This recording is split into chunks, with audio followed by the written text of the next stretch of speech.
Hello बच्चों, SVP government college Dungarpur के online teaching कार्यक्रम में आपका हार्दिक स्वागत है।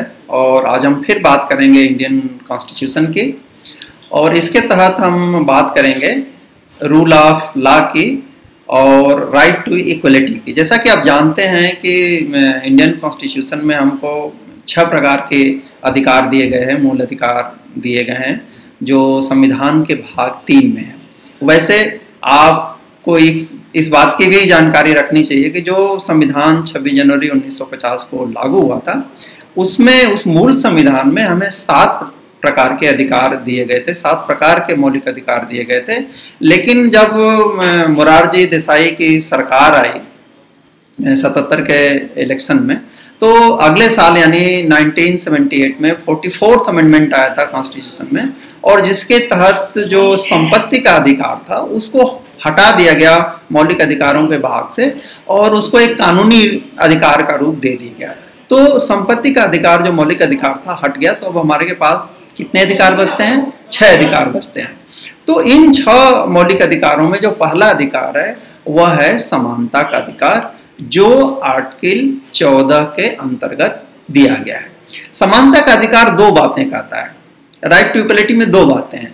पहली बात यह है कि कानून के समक्ष समानता, जिसको हम कहते हैं इक्वलिटी बिफोर लॉ, और दूसरी बात है कि इक्वल प्रोटेक्शन ऑफ लॉ, यानी कानून का समान संरक्षण और कानून के समक्ष समानता। अब कानून के समक्ष समानता का मतलब क्या है?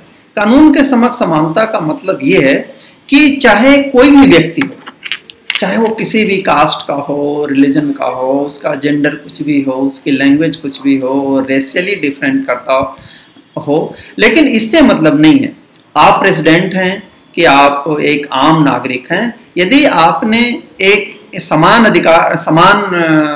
कोई अपराध किया है तो आपको नियमानुसार दंड मिलेगा। आपको इसलिए नहीं छोड़ दिया जाएगा कि आप पर्टिकुलर पोस्ट पे हैं या पर्टिकुलर कास्ट या क्रीड से बिलोंग करते हैं।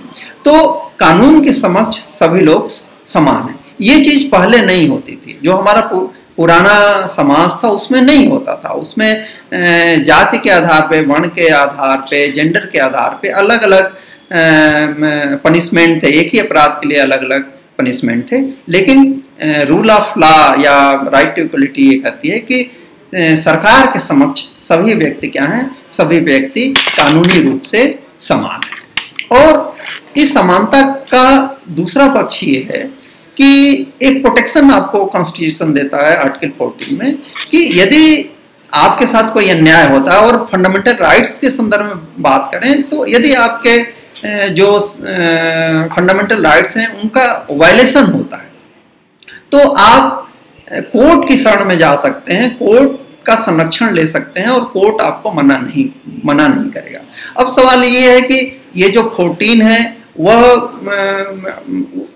उसमें जब प्रोटेक्शन की बात होती है तो किसके खिलाफ प्रोटेक्शन? तो इसमें स्टेट भी है, इसमें इंडिविजुअल भी है। यानी कोई भी व्यक्ति, कोई भी संस्था, कोई भी कार्यपालिका, कोई भी व्यवस्थापिका, चाहे वो सेंटर की हो, स्टेट की हो, या लोकल सेल्फ गवर्नमेंट हो, या अदर अथॉरिटी जो आपके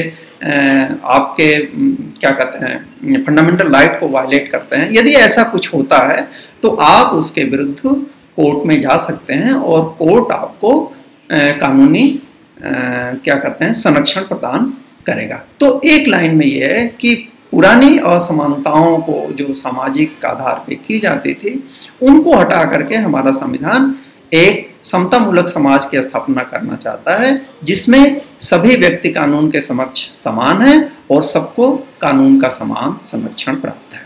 तो मुझे उम्मीद है कि आर्टिकल 14 आपको समझ में आ गई होगी। Thank you very much.